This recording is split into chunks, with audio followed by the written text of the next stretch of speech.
ಕ್ರಿಸ್ತನಲ್ಲಿ ಪ್ರಿಯರೇ, ಯೇಸುವಿನ ಅಮೂಲ್ಯವಾದ ನಾಮದಲ್ಲಿ ನಿಮ್ಮೆಲ್ಲರನ್ನು ಕೂಡ ಈ ಒಂದು 21ನೇ ಭಾಗಕ್ಕೆ ನಾವು ಆಸೆಯಿಂದ ಸಂತೋಷದಿಂದ ಬರಮಾಡ್ತೇನೆ.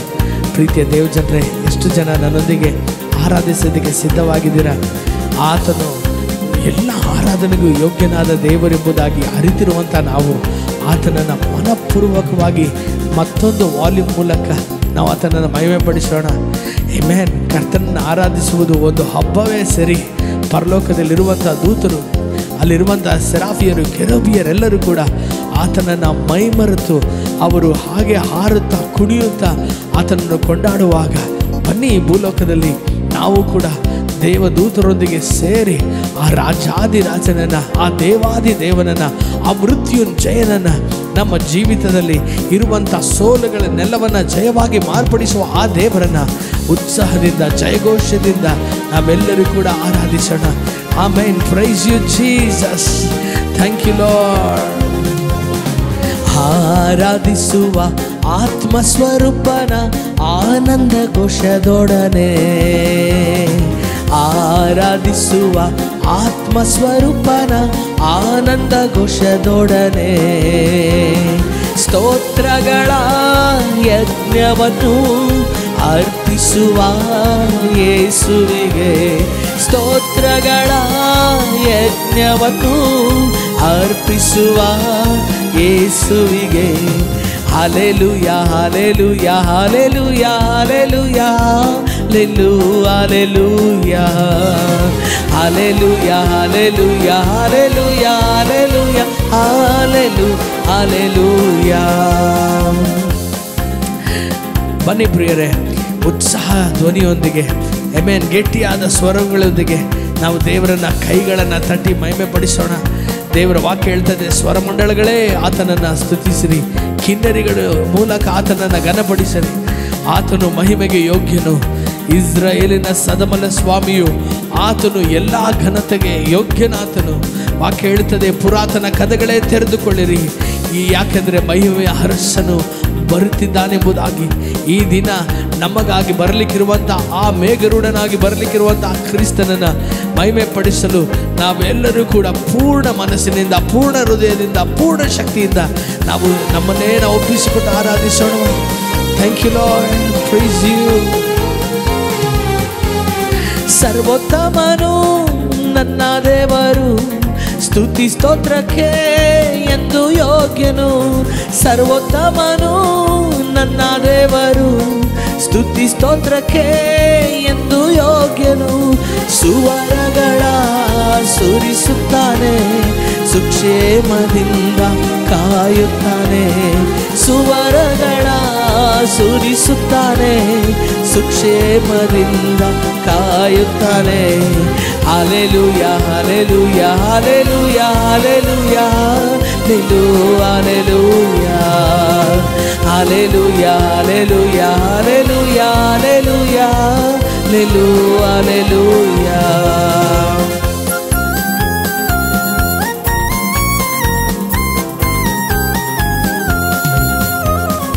ದೇವರಾತ್ಮವಶರಾಗಿ ಆರಾಧಿಸುವ ಆತ್ಮಸ್ವರೂಪನಾದ ಯೇಸುವನ್ನು, ದೇವರಾತ್ಮವಶರಾಗಿ ಆರಾಧಿಸುವ ಆತ್ಮಸ್ವರೂಪನಾದ ಯೇಸುವನ್ನು, ಆತ್ಮದಿಂದಲೂ ಸತ್ಯದಿಂದಲೂ ಸತ್ಯದೇವರ ಆರಾಧಿಸುವ, ಆತ್ಮದಿಂದಲೂ ಸತ್ಯದಿಂದಲೂ ಸತ್ಯದೇವರ ಆರಾಧಿಸುವ.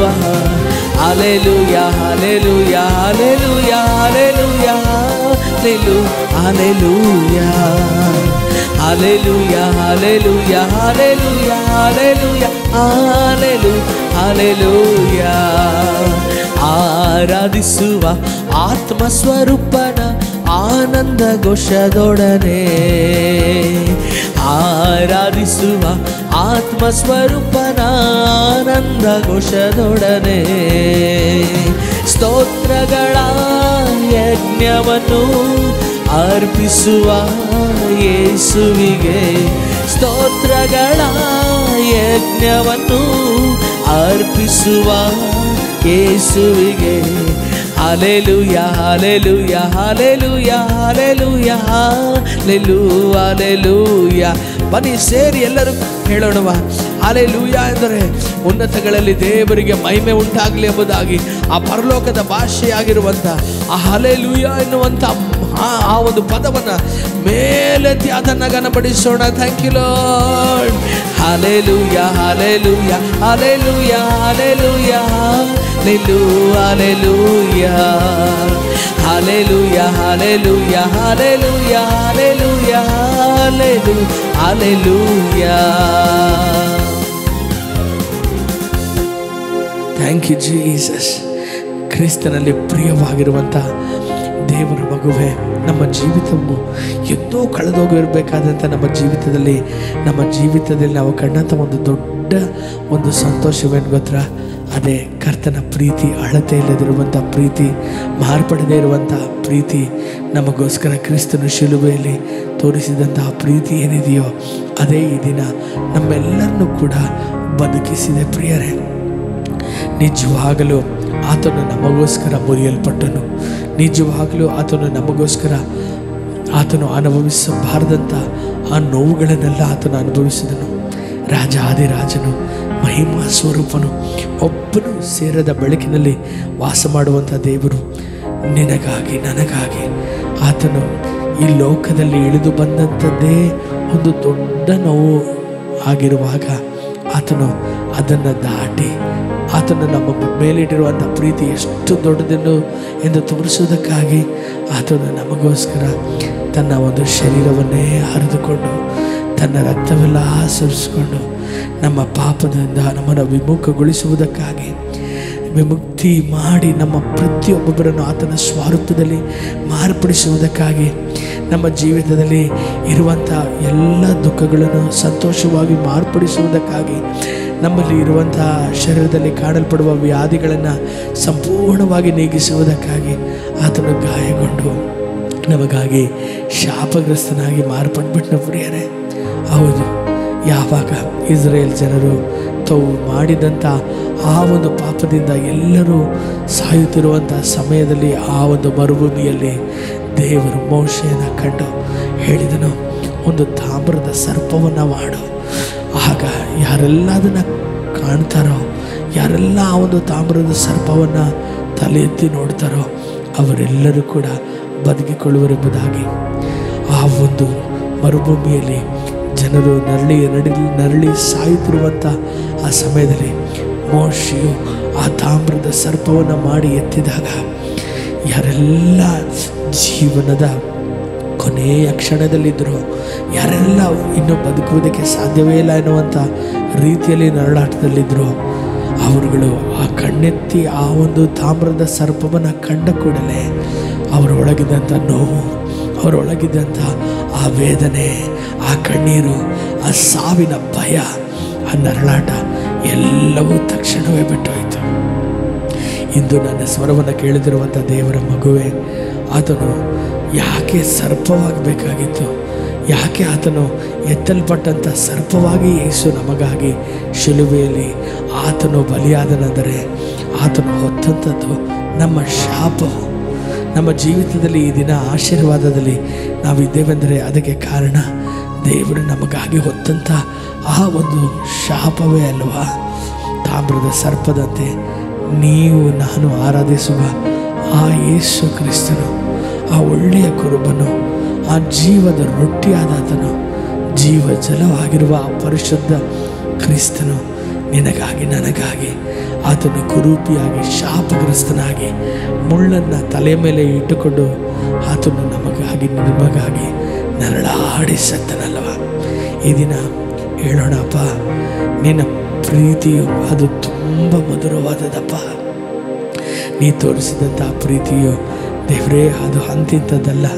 ನನ್ನ ಜೀವನವೇ ಅಪ್ಪ ಮುಗಿಯುತ್ತಾ ಇದ್ದರೂ ಕೂಡ, ನನ್ನ ಜೀವನವು ಮುಗಿದೇ ಹೋದರೂ ಕೂಡ ನಿನ್ನ ಪ್ರೀತಿ ಅಂತ ಒಂದು ಪ್ರೀತಿ ನಾನು ಕಾಣುವುದಕ್ಕೆ ಸಾಧ್ಯನೇ ಇಲ್ಲಪ್ಪ.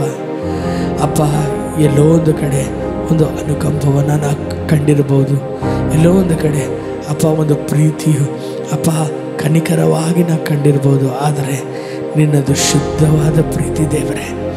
ನಿನ್ನ ಪ್ರೀತಿಯು ಕಲ್ಮಶವೇ ಇಲ್ಲದೆ ಇರುವಂಥ ಪ್ರೀತಿ, ನಿನ್ನ ಪ್ರೀತಿ ಸ್ವಾರ್ಥತೆಯೇ ಇಲ್ಲದೆ ಇರುವಂಥ ಪ್ರೀತಿ, ನಿನ್ನ ಪ್ರೀತಿ ಎಂದಿಗೂ ಮಾರ್ಪಡದೇ ಇರುವಂಥ ಒಂದು ಪ್ರೀತಿ. ಅಪ್ಪ, ಕೇವಲ ಮಣ್ಣಾಗಿರುವಂಥ ನನಗೋಸ್ಕರ ಮಹಿಮೆಯಾದ ದೇವರು ನಿನ್ನನ್ನೇ ನೀ ಬರಿದು ಮಾಡಿಕೊಂಡು ನನಗೋಸ್ಕರ ಜೀವ ಕೊಟ್ಟೆ ಅಲ್ಲ ಅಪ್ಪ. ನಿನ್ನ ವಂದಿಸ್ತೇನೆ ಅಪ್ಪ.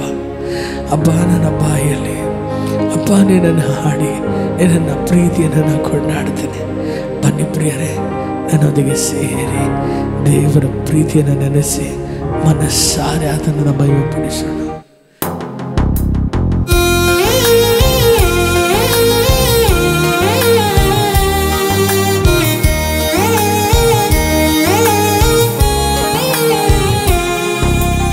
ಏಸಯ್ಯ ನಿನ್ನ ಪ್ರೇಮ ಎಷ್ಟೊಂದು ಮಧುರ, ರಕ್ತವ ಸುರಿಸಿ ಪ್ರಾಣವ ನೀಡಿದ ನಿನ್ನ ಪ್ರೇಮ. ಏಸಯ್ಯ ನಿನ್ನ ಪ್ರೇಮ ಎಷ್ಟೊಂದು ಮಧುರ, ರಕ್ತವ ಸುರಿಸಿ ಪ್ರಾಣವ ನೀಡಿದ ನಿನ್ನ ಪ್ರೇಮ. ಆ ನಿನ್ನ ಪ್ರೇಮ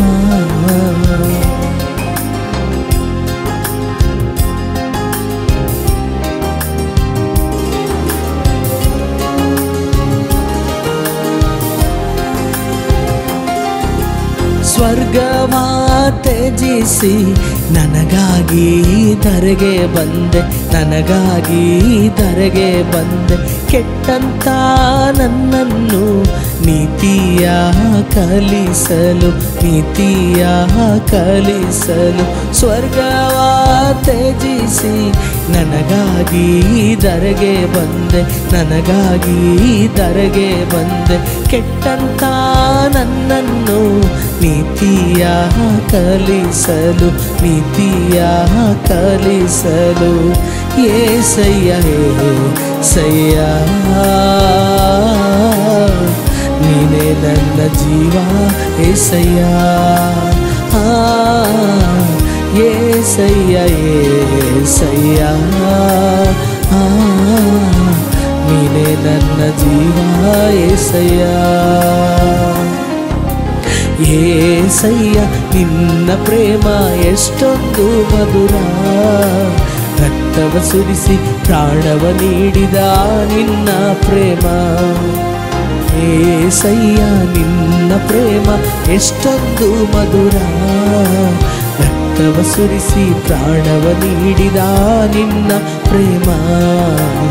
ಆ ನಿನ್ನ ಪ್ರೇಮ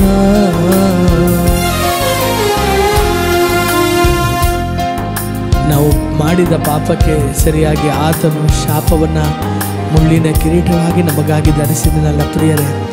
ನಮ್ಮ ಸುಖಕ್ಕಾಗಿ ಆತನ ಮೈಯೆಲ್ಲ ಗಾಯಗೊಂಡನು. ಪ್ರವಾದಿ ಯೆಶಾಯನು 53ರಲ್ಲಿ ಹೀಗೆ ಹೇಳ್ತಾನೆ, ಆತನು ಹೊತ್ತಂಥದ್ದು ನಮ್ಮ ದ್ರೋಹಗಳೇ ಸೇರಿ ಆತನು ಜೀವಲೋಕದಿಂದಲೇ ಕಿತ್ತೆಸೆಯಲ್ಪಟ್ಟನೆಂಬುದಾಗಿ. ಆ ಮಾತುಗಳೇ ಅಷ್ಟು ದುಃಖಪಡಿಸುವಾಗ ಯೇಸು ಅನುಭವಿಸಿದಂಥ ನೋವು ಎಂಥದ್ದೆಂಬುದಾಗಿ ಒಂದು ಬಾರಿ ಯೋಚನೆ ಮಾಡಿ.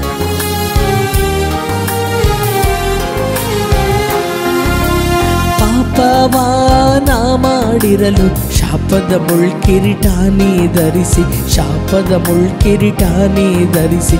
ನನ್ನಯ ಸುಖಕ್ಕಾಗಿ ಮೈಯೆಲ್ಲ ಗಾಯಗೊಂಡೆ, ಮೈಯೆಲ್ಲ ಗಾಯಗೊಂಡೆ.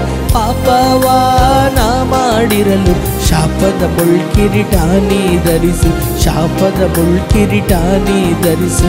ನನ್ನಯ ಸುಖಕ್ಕಾಗಿ ಮೈಯೆಲ್ಲ ಗಾಯಗೊಂಡೆ, ಮೈಯೆಲ್ಲ ಗಾಯಗೊಂಡೆ. ಏಸಯ್ಯ ಏಸಯ್ಯ ನೀನೇ ನನ್ನ ದೈವ ಏಸಯ್ಯ. ಏಸಯ್ಯ ಏಸಯ್ಯ ನೀನೇ ನನ್ನ ದೈವ ಏಸಯ್ಯ. ಏಸಯ್ಯ ನಿನ್ನ ಪ್ರೇಮ ಎಷ್ಟೊಂದು ಮಧುರ, ರಕ್ತವ ಸುರಿಸಿ ಪ್ರಾಣವ ನೀಡಿದ ನಿನ್ನ ಪ್ರೇಮ. ಏಸಯ್ಯ ನಿನ್ನ ಪ್ರೇಮ ಎಷ್ಟೊಂದು ಮಧುರ, ರಕ್ತವ ಸುರಿಸಿ ಪ್ರಾಣವ ನೀಡಿದ ನಿನ್ನ ಪ್ರೇಮ, ನಿನ್ನ ಪ್ರೇಮ, ನಿನ್ನ ಪ್ರೇಮ. ಕ್ರಿಸ್ತನಲ್ಲಿ ಪ್ರಿಯರೇ, ನಾವು ದೇವರ ವಾಕ್ಯದಲ್ಲಿ ಆದಿಕಾಂಡದಲ್ಲಿ ಕರ್ತನು ಮನುಷ್ಯನನ್ನು ಎಷ್ಟು ಆಸೆಯಿಂದ ಎಷ್ಟು ಬಯಕೆಯಿಂದ ಮನುಷ್ಯನನ್ನು ಉಂಟು ಮಾಡಿದನೆಂದರೆ, ಪ್ರತಿ ದಿನವೂ ಭೂಮಿಗೆ ಇಳಿದು ಬಂದು ಪ್ರತಿ ದಿನವೂ ಮನುಷ್ಯನಿಗೋಸ್ಕರ ಆತನು ಒಂದೊಂದನ್ನು ಉಂಟು ಮಾಡ್ತಾ, ಆಮೆನ್. ಒಂದು ಸಣ್ಣ ಉಡುಗೊರೆ ನಮಗೆ ಸಿಕ್ಕರೆ ಅದರೊಳಗೆ ಏನಿರ್ಬೋದು, ಅದು ಎಷ್ಟು ನನಗೆ ಇಷ್ಟವಾದದ್ದಾಗಿರ್ಬೋದು ಎಂಬುದಾಗಿ ನಾವು ಆತುರದಿಂದ ಕಾಯ್ತೇವೆ ಅದನ್ನು ನೋಡೋದಕ್ಕೆ. ಅದನ್ನು ನೋಡಿದ ಕೂಡಲೇ ನಮ್ಮ ಸಂತೋಷಕ್ಕೆ ಅಳತೆನೇ ಇರಲ್ಲ. ಆದರೆ ದೇವರು ಮನುಷ್ಯನನ್ನು ಸಂತೋಷಪಡಿಸುವುದಕ್ಕಾಗಿ ಮನುಷ್ಯನನ್ನು ಆತನು ಹೇಗಾದರೂ ಆತನನ್ನು ನಗಿಸ್ಬೇಕು, ಆತನ ಸಂತೋಷ ಪಡುವುದನ್ನು ಕಾಣಬೇಕನ್ನೋದಕ್ಕೋಸ್ಕರ ದೇವರು ಕೊಟ್ಟಂಥ ಗಿಫ್ಟು, ಕೊಟ್ಟಂಥ ಉಡುಗೊರೆ ಅಂತಿಂಥದ್ದಲ್ಲ. ಮನುಷ್ಯನಿಗೋಸ್ಕರ ಸೂರ್ಯನನ್ನು, ಚಂದ್ರನನ್ನು, ನಕ್ಷತ್ರಗಳನ್ನು ಎಲ್ಲವನ್ನ ಉಂಟು ಮಾಡಿದನು ಪ್ರಿಯರೇ. ಒಂದು ಕೊರತೆ ಇಲ್ಲದ ಹಾಗೆ ಮನುಷ್ಯನಿಗೋಸ್ಕರ ಒಂದು ಆದಾಮಗಾಗಿ ಲಕ್ಷಾಂತರ ಕೋಟ್ಯಾಂತರ ಮರಗಳು, ಒಂದು ಆದಾಮನಿಗಾಗಿ ಆ ಒಂದು ಏದೇ ತೋಟದಲ್ಲಿ 4 ನದಿಗಳು ಹರಿಯುವಂತೆ ದೇವರ ಹೃದಯವನ್ನು ನೋಡ್ರಿ, ಆತನ ಸಮೃದ್ಧಿಯನ್ನು ನೋಡ್ರಿ, ಆತನು ನಮ್ಮ ಮೇಲಿಟ್ಟಿರುವಂಥ ಅಪಾರವಾದಂಥ ಅಗಾಧವಾದಂಥ ಆ ಒಂದು ಪ್ರೀತಿಯನ್ನು ನಾವು ಕಾಣುವಾಗ ನಮ್ಮ ಮಾತು ಬರದ ಹಾಗೆ ವಿಸ್ಮಯಗೊಂಡು ನಾವು ನಿಲ್ಲುವಂಥವರಾಗ್ಬಿಡ್ತವೆ. ಆದರೆ ದೇವರ ವಾಕ್ಯದಲ್ಲಿ ಬರೆಯಲ್ಪಟ್ಟಿದೆ, ಮನುಷ್ಯನು ದೇವರೊಂದಿಗೆ ಹೆಚ್ಚು ದಿನ ಬದುಕಲಿಲ್ಲ. ಆತನ ಪಾಪವನ್ನು ಹುಡುಕಿದ್ರಿಂದ ದೇವರೊಂದಿಗಿದ್ದಂಥ ಸಂಬಂಧ ಮುರಿದೋಯ್ತು. ಆದರೆ ಪ್ರಿಯರೇ, ನೋಹನ ಕಾಲದಲ್ಲಿ ಏನು ನಡೀತೆಂಬುದಾಗಿ ನಮ್ಮೆಲ್ಲರಿಗೂ ಗೊತ್ತುಂಟು. ಒಂದು ನಾವೇನ ಕಟ್ಟುವುದಕ್ಕಾಗಿ ದೇವರು ನೋಹನ ಬಳಿಯಲ್ಲಿ ಮಾತನಾಡಿದರು. ದೇವರು ಹೇಳಿದ ಹಾಗೆ ನೋಹನ ದೊಡ್ಡ ಒಂದು ನಾವೇನ ಆತನು ಕಟ್ಟಿದನು. ಹಲಗೆಯಿಂದ ತೆಗೆದುಕೊಂಡು ಮರದಿಂದ ಒಂದು ದೊಡ್ಡ ನಾವೆ, ಆಮೇನ್. ಆ ನಾವೆಯು ಆ ಒಂದು ಜನರನ್ನು, ನೋಹ ಮತ್ತು ಆತನ ಕುಟುಂಬವನ್ನು ಮಾತ್ರವಲ್ಲದೆ ಎಲ್ಲ ಜೀವಿಗಳ ಒಂದು ಜೋಡಿಯನ್ನು ದೇವರು ರಕ್ಷಿಸುವುದಕ್ಕಾಗಿ ಆ ನಾವೆ ಇತ್ತು ಪ್ರಿಯರೇ. ಆಮೆನ್. ದೇವರ ವಾಕ್ಯದಲ್ಲಿ ಬರೆಯಲ್ಪಟ್ಟಿದೆ, ಎಲ್ಲ ಜನರು ಪಾಪದಲ್ಲಿರುವಾಗ ದೇವರು ಪರಲೋಕದಿಂದ ಆಮೆನ್ ಒಂದು ಕಾರ್ಯವನ್ನು ಮಾಡುವುದಕ್ಕೆ ನೋಹನಿಗೆ ಹೇಳಿ, ಯಾಕೆಂದರೆ ನೋಹನು ಮಾತ್ರವೇ ದೇವರ ಮುಂದೆ ನಿಷ್ಕಲ್ಮಶನಾಗಿ ಅದನ್ನು ದೇವರಿಗೆ ಭಯಪಟ್ಟವನಾಗಿದ್ದನೆಂಬುದಾಗಿ ದೇವರ ವಾಕ್ಯದಲ್ಲಿ ಬರೆಯಲ್ಪಟ್ಟಿದೆ. ಆದರೆ ಭೂಮಿಯಲ್ಲಿರುವ ಎಲ್ಲ ಜನರು ಪಾಪದಲ್ಲಿಯೂ ಅವರೆಲ್ಲರೂ ಕೂಡ ದೇವರ ಮಹಿಮೆಯನ್ನು ಕಳೆದುಕೊಂಡಿರುವುದನ್ನು ಕಂಡು ದೇವರು ಆಮೆನ್ ಇವರೆಲ್ಲರನ್ನು ಅಳಿಸಿ ನೋಹನ ಮೂಲಕ ಆ ಒಂದು ನಾವೆಯಲ್ಲಿರುವವರ ಮೂಲಕ ಎಲ್ಲವನ್ನು ಹೊಸದಾಗಿ ಮಾಡಬೇಕೆಂಬುದಕ್ಕಾಗಿ ದೇವರು ಆ ದಿನ ನಿರ್ಧರಿಸಿದರು. ಪ್ರೀತಿಯ ದೇವ ಜನರೇ, ಏನು ಆ ನಾವೆ ಅಂದರೆ ಅದೇ ಮರದಿಂದ ಮಾಡಲ್ಪಟ್ಟಿರುವಂಥ ಕ್ರಿಸ್ತನ ಶಿಲುಬೆ. ಆಮೆನ್.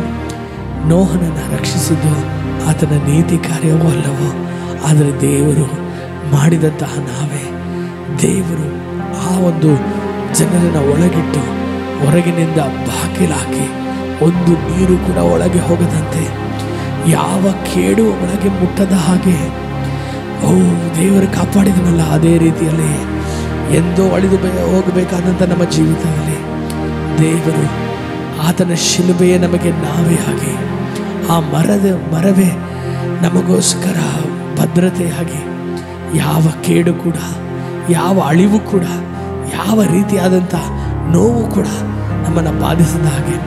ಹೊರಗೆ ಕೀರ್ತನೆಗಾರನು 91ರಲ್ಲಿ ಹೇಳುವಂತೆ, ನನ್ನ ಮಕ್ಕಳಲ್ಲಿ 1000 ಜನರು, ನನ್ನ ಬಲಗಡೆಯಲ್ಲಿ 10,000 ಜನರು ಸತ್ತು ಬಿದ್ದರೂ ಕೂಡ ನನಗೇನು ತಟ್ಟದು, ನಾನು ದುಷ್ಟರಿಗೆ ಪ್ರತಿದಂಡನೆ ಉಂಟೆಂಬುದಕ್ಕೆ ನಾನು ಸಾಕ್ಷಿಯಾಗಿರುತ್ತೇನೆಂಬುದಾಗಿ. ಹೌದು, ಯಾವ ಕೇಡು ಸಂಭವಿಸದು, ಉಪದ್ರವವು ಗೂಢಾರದ ಸಮೀಪಕ್ಕೂ ಬರೋದು, ಈ ಯಾವ ಕೇಡಿಗೂ ಅಂಜಲು ಕಾರಣವಿಲ್ಲ ಎಂಬುದಾಗಿ ವಾಕ್ಯ ಹೇಳುವಂತೆ ಕ್ರಿಸ್ತನು ನಮ್ಮ ಜೀವಿತದಲ್ಲಿ ಬಂದಿದ್ದರಿಂದ, ಆ ನಾವೆಯಾಗಿ ಆತನಿದ್ದರಿಂದ ಒಂದು ಕಣ್ಣೀರು ಒಳಗೆ ಬರದಂತೆ, ನಮ್ಮ ಅವಮಾನಗಳು ಮಹಿಮೆಯಾಗಿ ಮಾರ್ಪಡುವಂತೆ, ನಮ್ಮ ಚಿಂತೆ, ನಮ್ಮ ದುಃಖವೆಲ್ಲವೂ ಕೂಡ ಅದು ನೀರಿನಲ್ಲಿ ಒದ್ದೆಯಾದಂಥ ಬಟ್ಟೆಯು ಯಾವ ರೀತಿಯಲ್ಲಿ ಆ ಗಾಳಿಗೂ ಆ ಬಿಸಿಲಿಗೂ ಒಣಗೋಗ್ತದೋ ಅದೇ ರೀತಿಯಲ್ಲಿ ಬಂದಂತಹ ವೇದನೆ ದುಃಖ ಅಲ್ಲ, ಅದು ದೇವರ ಆ ಮಹಿಮೆಯಿಂದ ಎಲ್ಲವೂ ಕೂಡ ಒಣಗಿ ಹೋಗುವಂತೆ, ಆ ನೋವುಗಳೇ ನಾವು ಮರೆತು ಹೋಗುವಂತೆ, ಆ ಚಿಂತೆಗಳೆಲ್ಲ ಅದು ಬರೀ ಒಂದು ಕನಸಾಗಿ ಮಾರ್ಪಡುವಂತೆ ದೇವರು ನಮ್ಮ ಜೀವಿತವನ್ನು ಸುತ್ತುಕೊಂಡಲ್ಲ. ಕೀರ್ತನೆ 139ರಲ್ಲಿ ದಾವೀದನು ಹೀಗೆ ಹೇಳ್ತಾನೆ, ನನ್ನ ಮುಂದೆಯೂ ನನ್ನ ಹಿಂದೆಯೂ ನನ್ನ ಸುತ್ತಲೂ ನನ್ನನ್ನು ಆವರಿಸಿ ನಿನ್ನ ಕೈಯನ್ನು ನನ್ನ ಮೇಲಿಟ್ಟಿದ್ದೀರ ಎಂಬುದಾಗಿ ನೆನೆಸಿಕೊಳ್ಳುವುದಕ್ಕೂ ಹೋದರೆ ಮೈ ನವಿಲೇರುವಂಥದ್ದಾಗಿದೆ ಅಲ್ವಾ. ಯಾವ ರೀತಿಯಲ್ಲಿ ಆತನ ಮುಂದೆ ಹಿಂದೆ ನಮ್ಮ ಸುತ್ತಲೂ ನಮ್ಮನ್ನು ಆವರಿಸಿ ನಮ್ಮ ಮೇಲೆ ಆತನ ಕೈ ಇಟ್ಟಿರಬಹುದು ಎಂಬುದಾಗಿ. ಪ್ರೀತಿಯ ದೇವಜನರೇ, ನಾವು ಇಂಥ ದೇವರನ್ನು ಆರಾಧಿಸುವುದಲ್ಲದೆ ಬೇರೆ ಯಾವುದು ತಾನೇ ನಾವು ಆರಾಧಿಸಲು ಯುಕ್ತವಾದದ್ದು ಹೇಳ್ರಿ. ಬನ್ನಿ ಆ ದೇವರನ್ನು ಪೂರ್ಣ ಮನಸ್ಸಿನಿಂದ ತೀರಲಾರದಂಥ ಆ ದಾಹದಿಂದ, ಅಪ್ಪ ನಾ ಇನ್ನೂ ನಿನ್ನ ಪ್ರೀತಿಸ್ಬೇಕಪ್ಪ, ನೀನು ಮಾಡಿರೋದಕ್ಕೆ ತಿರುಗಿ ಏನನ್ನು ನನ್ನಿಂದ ಕೊಡೋದಕ್ಕೆ ಸಾಧ್ಯ ಇಲ್ಲ, ಆದರೆ ನನ್ನ ಒಂದು ತುಟಿಗಳಿಂದ ನಾನು ಸಮರ್ಪಿಸುವಂಥ ಆ ಸ್ತೋತ್ರ ಬಲಿಯನ್ನು ಹೃದಯದಂತರ ಆಳದಿಂದ ಹಾಡುವಂತೆ, ಹೃದಯದಂತರ ಆಳದಿಂದ ನಾನಿನ್ನು ಸ್ತುತಿಸುವಂತೆ, ಅಪ್ಪ ನನಗೆ ಕೊಟ್ಟಿರಿದ್ದೀಯಲ್ಲಪ್ಪ ಈ ಒಂದು ಭಾಗ್ಯವು, ಅದನ್ನು ನೆನೆಸಿ ಜೀವ ಇರುವ ಕಾಲವೆಲ್ಲ, ಉಸಿರು ಹೋಗುವ ಸಮಯದಲ್ಲಿಯೂ ಕೂಡ ದೇವರೇ ನಾನು ನಿನ್ನನ್ನು ಆರಾಧಿಸ್ತೇನೆ ಅಪ್ಪ. ಪಕ್ಷಿಗಳು ನಿನ್ನನ್ನು ಆರಾಧಿಸುವಾಗ, ನೀನು ಉಂಟು ಮಾಡಿರುವ ಸಕಲ ಸೃಷ್ಟಿಯು ನಿನ್ನನ್ನು ಮಹಿಮೆಪಡಿಸುವಾಗ, ಆರಾಧಿಸಲಿಕ್ಕೆಂದೇ ಉಂಟಾದಂಥ ಸೃಷ್ಟಿಯಾಗಿರುವ ನಾನು ನಿನ್ನನ್ನು ಪೂರ್ಣ ಮನಸ್ಸಿನಿಂದ ಆರಾಧಿಸ್ತೇನೆ. ಯಾಕೆಂದರೆ ನನ್ನ ಜೀವನದಲ್ಲಿಯೇ ನಾ ಯಾರನ್ನು ಕೂಡ ನಿನ್ನ ಹಾಗೆ ಕಾಣಲಿಲ್ಲ. ಒಳ್ಳೆಯದು ಎನ್ನುವ ಪದವು ಕೂಡ ನಿನ್ನ ಒಂದು ಗುಣದ ಮುಂದೆ ಸಣ್ಣದೇ ಅಪ್ಪ. ಅಷ್ಟು ಒಳ್ಳೆಯವನೇ, ಅಷ್ಟು ಕಲ್ಮಶ ಇಲ್ಲದೆ ಇರುವಂಥ ಮುಗ್ಧ ದೇವರೇ, ನಿನ್ನನ್ನು ನಾವು ಮಹಿಮೆ ಪಡಿಸ್ತೇವೆ. Thank you Jesus, we praise you. ಎಲ್ಲರೂ ಹೇಳೋಣ, ಸ್ತೋತ್ರ ಅಪ್ಪ, ನಿನಗೆ ಕೋಟ್ಯಾನುಕೋಟಿ ಸ್ತೋತ್ರಗಳು. ರೇಭಾಷದರಿಯ ತುರಬಲರಸ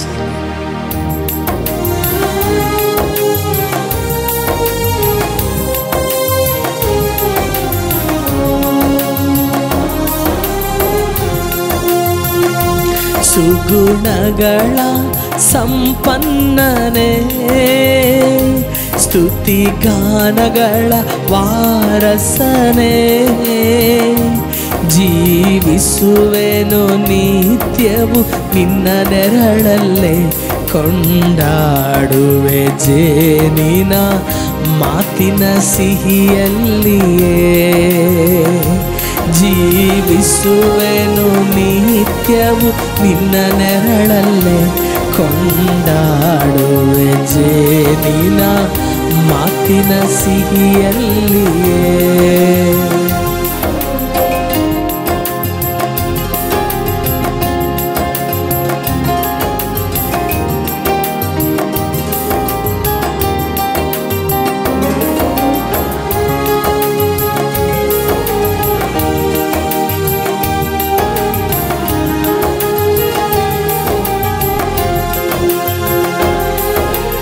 ಏಸಯ್ಯ ನಿನ್ನ ಜೊತೆ ಜೀವಿಸುವಾಗಲೇ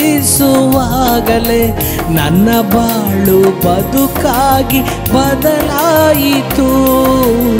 ಏಸಯ್ಯ ನಿನ್ನ ಜೊತೆ ಜೀವಿಸುವಾಗಲೇ ನನ್ನ ಬಾಳು ಬದುಕಾಗಿ ಬದಲಾಯಿತು.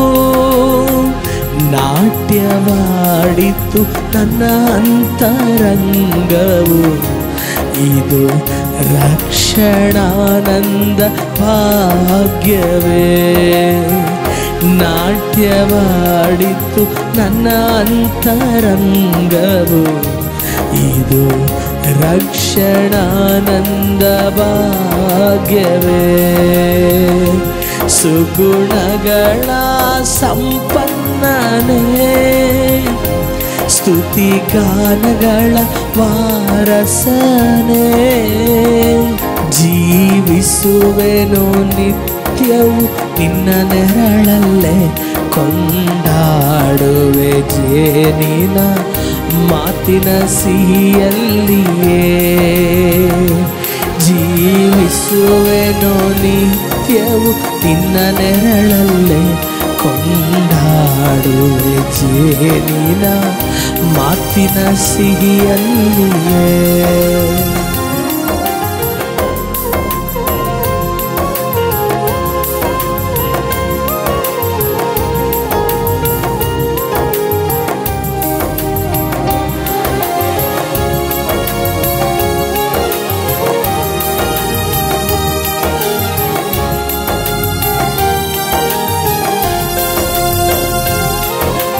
ಏಸಯ್ಯ ನಿನ್ನ ಕೃಪೆ ನೆನೆದೊಡನೆ ನನಗೆ ಶ್ರಮೆಗಳು ಶ್ರಮೆಯಾಗಿ ಕಾಣಿಸವು. ಏಸಯ್ಯ ನಿನ್ನ ಕೃಪೆ ನೆನೆದೊಡನೆ ನನಗೆ ಶ್ರಮೆಗಳು ಶ್ರಮೆಯಾಗಿ ಕಾಣಿಸವು. ನೀವು ಕೊಡುವ ಮಹಿಮೆಯ ಮುಂದೆ ಇದು ಅಲ್ಪವೇ ಸರಿಯೇಸುವೆ. ನೀವು ಕೊಡುವ ಮಹಿಮೆಯ ಮುಂದೆ ಇದು ಅಲ್ಪವೇ ಸರಿಯೇಸುವೆ. ಸುಗುಣಗಳ ಸಂಪನ್ನನೇ ಸ್ತುತಿಗಾನಗಳ ವಾರಸನೇ ಜೀವಿಸುವೆನು ನಿತ್ಯವು ನಿನ್ನ ನೆರಳಲ್ಲೇ ಕೊಂಡಾಡುವೆ ಜೇನಿನ ಮಾತಿನ ಸಿಹಿಯಲ್ಲಿಯೇ ಜೀವಿಸುವೆನು ನಿತ್ಯವು ನಿನ್ನ ನೆರಳಲ್ಲೇ ಕೊಂಡಾಡುವೆ ಜೇನಿನ ಮಾತಿನ ಸಿಹಿಯಲ್ಲಿಯೇ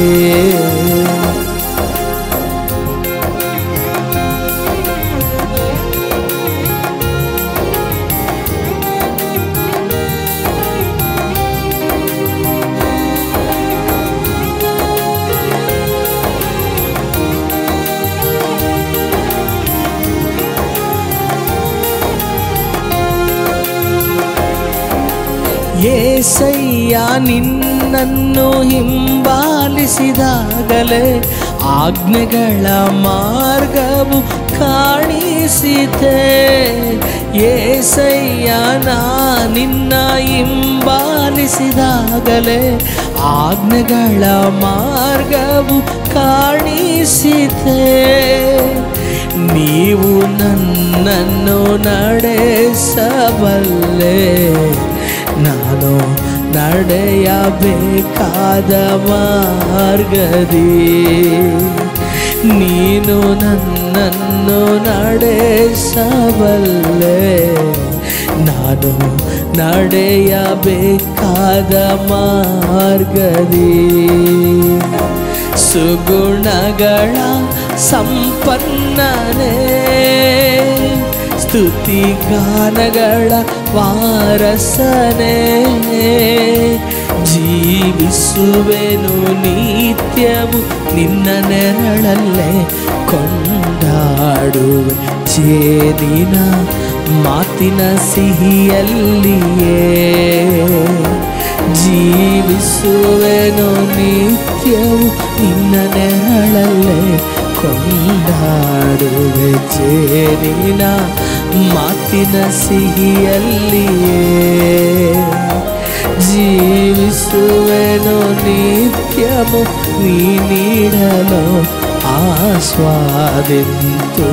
నీ మాటల మకరందము జీవింతును నిత్యము నీ నీడలో ఆస్వాదింతును నీ మాటల మకరందము. Praise you, Jesus. ನಿನ್ನನ್ನು ಸ್ತುತಿಸಿದರು ಜೀವ ಪೂರ್ತಿ ಸ್ತುತಿಸುತ್ತಲೇ ಇದ್ದರೂ ಕೂಡ ನಿನ್ನನ್ನು ವರ್ಣಿಸಲು ಸಾಧ್ಯ ಇಲ್ಲಪ್ಪ. ಅಪ್ಪ, ಇನ್ನು ಹಾಗೆ ಒಂದು ದೇವರು ಈ ಭೂಮಿಯಲ್ಲಿಲ್ಲ. ದೇವರ ವಾಕ್ಯ ಹೇಳ್ತದೆ, ದೇವರುಗಳಲ್ಲಿ ನೀ ಭಯಂಕರನೆಂಬುದಾಗಿ. ಕರ್ತನೆ, ನೀ ಮಾತಿನಲ್ಲಿಯೂ ನಿನ್ನ ಜ್ಞಾನದಲ್ಲಿಯೂ ನಿನ್ನ ಬಲದಲ್ಲಿಯೂ ನಿನ್ನ ಸೌಂದರ್ಯದಲ್ಲಿಯೂ ಅಪ್ಪ ನೀ ಎಲ್ಲದಕ್ಕಿಂತಲೂ ಶ್ರೇಷ್ಠವಾದವನು. ಕರ್ತನೆ, ಈ ಒಂದು ಸಮಯದಲ್ಲಿಯೂ ಕೂಡ ನನ್ನ ಪೂರ್ಣ ಮನಸ್ಸಿನಿಂದ ನಾನು ನಿನ್ನನ್ನು ಆರಾಧಿಸ್ತೇನೆ ದೇವರೇ. ಆಮೆನ್. ದೇವರ ವಾಕ್ಯದಲ್ಲಿ ಬರೆಯಲ್ಪಟ್ಟಿದೆ ಪ್ರಿಯರೇ, ನೋಹನು ಕಟ್ಟಿದಂತಹ ಹಡಗು ಭೂಮಿಯ ಮೇಲೆ, ಆಮೆನ್, ಅದು ಕೆಳಗೆ ಆತನು ಕಟ್ಟಿದನು. ಅದು ಕಟ್ಟುತ್ತಾ ಕಟ್ಟುತ್ತಾ ಕಟ್ಟುತ್ತಾ ಅದನ್ನು ಒಂದು ದಿನ ಮುಗಿದು ಹೋದ ಮೇಲೆ ಮಳೆಯು ಆರಂಭವಾಯಿತು.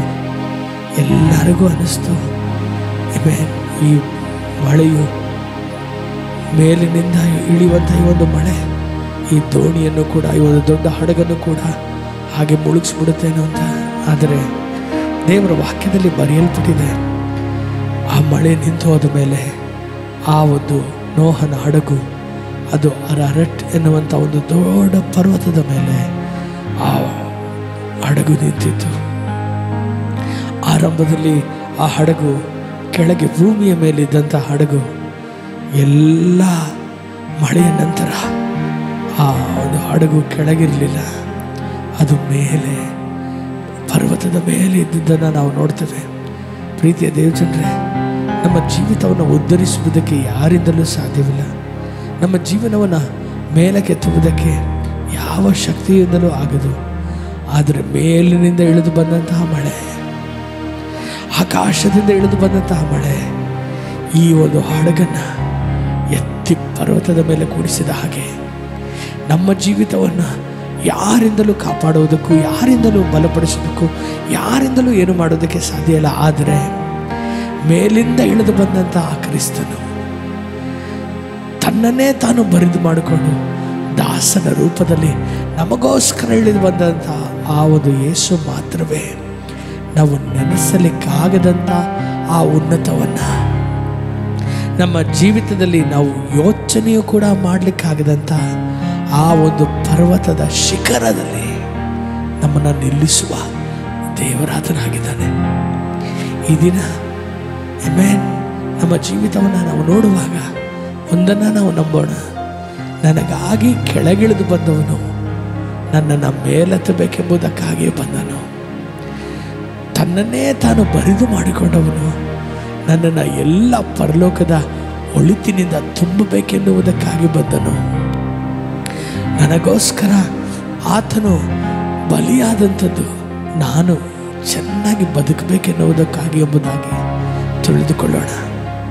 ಈ ದಿನದ ಪರಿಸ್ಥಿತಿ ನಿಮಗೆ ಎಲ್ಲೋ ಕೂಡ ಅಯ್ಯೋ ನಾನು ಮುಳುಗೋಗ್ತೇನೆ, ಅಯ್ಯೋ ನಾನು ರಕ್ಷಣೆಯಲ್ಲಿದ್ದರೇನು, ಹೊರಗಿರುವಂಥ ಅನ್ಯ ಜನರಂತೆ ನಾ ಇದ್ದರೇನು, ನಾನು ಸಾಯ್ತೇನೆಂಬುವಂಥ ಒಂದು ಯೋಚನೆಯಲ್ಲಿದ್ದೀರಾ?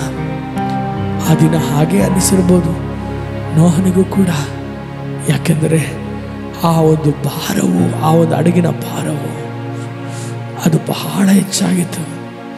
ಆ ಮಳೆಯ ಮೇಲಿನಿಂದ ಬರುವಂಥ ಮಳೆಯು, ಆ ಮಳೆಯೇ ಆ ಒಂದು ಹಡಗನ್ನು ಆ ಒಂದು ನೀರಿನಲ್ಲಿ ತಳ್ಳಿಬಿಡುತ್ತದೆ ಎಂಬುದಾಗಿ.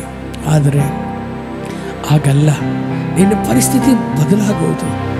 ನಿನ್ನ ಒಂದು ಏನನ್ನೆಲ್ಲ ಇಕ್ಕಟ್ಟಿದೆಯೋ ಅದೆಲ್ಲವೂ ಕೂಡ ಅದ್ಭುತವಾಗಿ ಮಾರ್ಪಡುವುದು.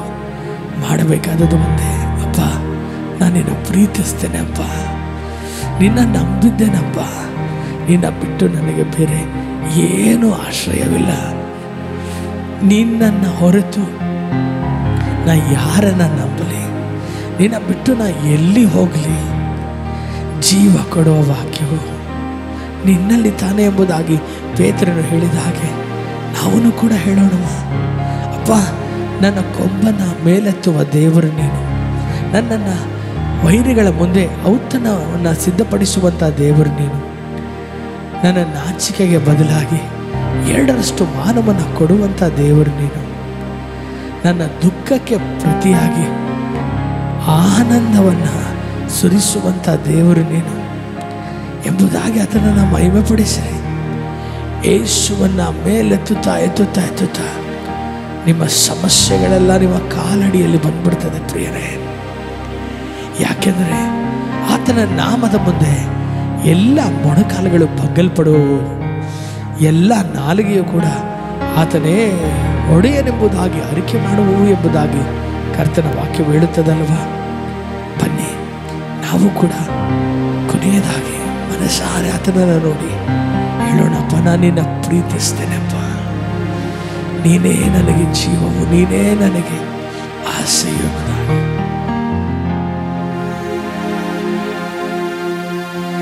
ನಾನಿನ್ನ ಪ್ರೀತಿಸುವೆ, ನಾನಿನ್ನನೆ ಪ್ರೀತಿಸುವೆ, ನಾನಿನ್ನನೆ ಪ್ರೀತಿಸುವೆ, ಹಿಂತಿರುಗೇನೋ ನಾ ನಿನ್ ಸನ್ನಿಧಿಯೊಳ್ ಸೇರಿ ನಾನು ನಿನ್ ಮಾರ್ಗದೋಳು ನಡೆಯುವೆ, ಕಷ್ಟ ದುಃಖ ಬಂದರು ಹಿಂತಿರುಗೇನೋ ನಾ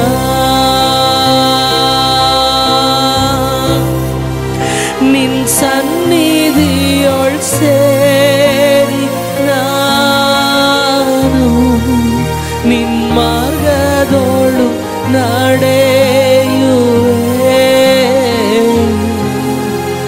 ಕಷ್ಟ ದುಃಖ ಬಂದರು ಹಿಂತಿರುಗೇನು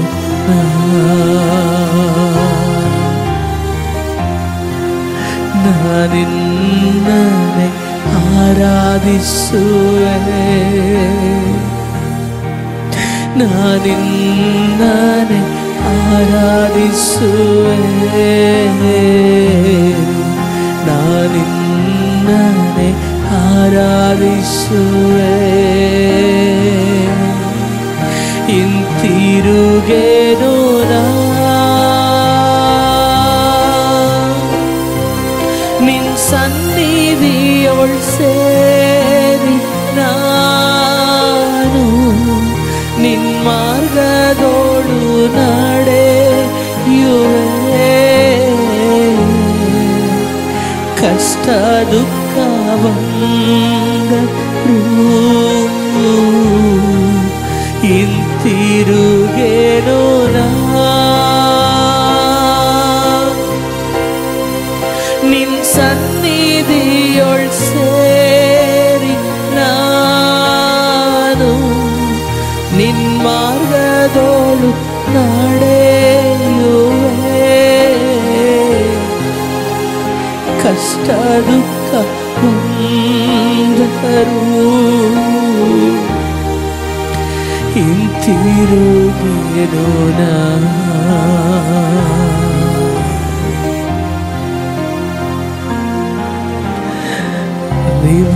ಶಂದಲದುರ ಎಲ್ ಖಬರಹ ತುರಬಲ ಹತ್ತರಿಗೆಲೆ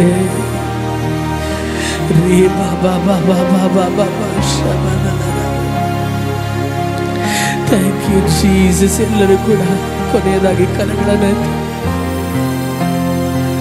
ಎಲ್ಲರೂ ಹೇಳೋಣ, ಅಪ್ಪ ಈ ಸ್ತುತಿಗೆ ಮಹಿಮೆಗೆ ಎಲ್ಲ ಗೌರವಕ್ಕೆ ಎಲ್ಲ ಘನತೆಗೆ ನೀವು ಹೋಗ್ತೀರಪ್ಪ. ನನ್ನ ಜೀವಿತದಲ್ಲಿ ಏನಿದೆಯೋ ಇಲ್ಲೋ ನೀವಿದ್ದೀರಲ್ಲಪ್ಪ, ಅದು ಸಾಕು ನನಗೆ. ನಿನ್ನ ಪ್ರೀತಿ ನನಗೆ ಸಾಕಪ್ಪ, ಸಾಕು ದೇವರೇ. ಕೊನೆಯವರೆಗೂ ಈಗಲೇ ಆಡುತ್ತಲೇ ಸ್ತುತಿಸುತ್ತಲೇ ನಿನ್ನ ಪ್ರಸನ್ನತೆಯಲ್ಲಿ ಮೈ ಮರೆತು ನಿನ್ನ ಪ್ರೀತಿಯಿಂದ ತುಂಬಲ್ಪಟ್ಟು ಲೋಕವನ್ನ ಮರೆತು ಬದುಕುವಂತೆ ಮಾಡಿಯಪ್ಪ. ರಬ ಶೆಕೆಲದು ರಬ ರಿಯಾತಲ ರಬ ರೀ ಬಲದು ರಿಬ ರಬ ರಾಸದಲ ರಬ ರೀಕ ಬಾಬಾ ಬಾಬಾ ಬಾಬಾ ಬಾಬಾ ಬಾಬಾ ಶದ್ಲೋ. ಬಾಯಿಗಳನ್ನು ತೆರೆದು ಅನ್ಯ ಭಾಷೆಗಳನ್ನು ರೀಕದುಲರೋ ಎಲ್ ಬರ ಬರ ಬರ ಬರ ಬದಲ ರಹಾಸಕ್ಕೆ Riba ba ba ba ba ba ba ba ba ba. Hallelujah. Thank you, Jesus. ಘನತೆಯು, ಗೌರವವು, ಮಹಿಮೆಯು, ಪ್ರಭಾವವು, ಎಲ್ಲ ಆರಾಧನೆಯು ಸ್ತುತಿಗೆ ಅರ್ಹನಾಗಿರುವಂಥ ದೇವರೇ, ನಿನ್ನೊಬ್ಬನಿಗೆ ಮಹಿಮೆ ಉಂಟಾಗಲಿ, ನಿನ್ನೊಬ್ಬನಿಗೆ ಘನತೆ ಉಂಟಾಗಲಿ. ನಮ್ಮದು ತಗ್ಗಿಸಲ್ಪಡಲಿ ಅಪ್ಪ, ನೀನು ಮೇಲೆಗೆ ತಲ್ಪಡಿರಬೇಕಪ್ಪ. ಯೇಸುವಿನ ನಾಮದಲ್ಲಿ ತಂದೆಯೇ, ಆಮೆನ್, ಆಮೆನ್.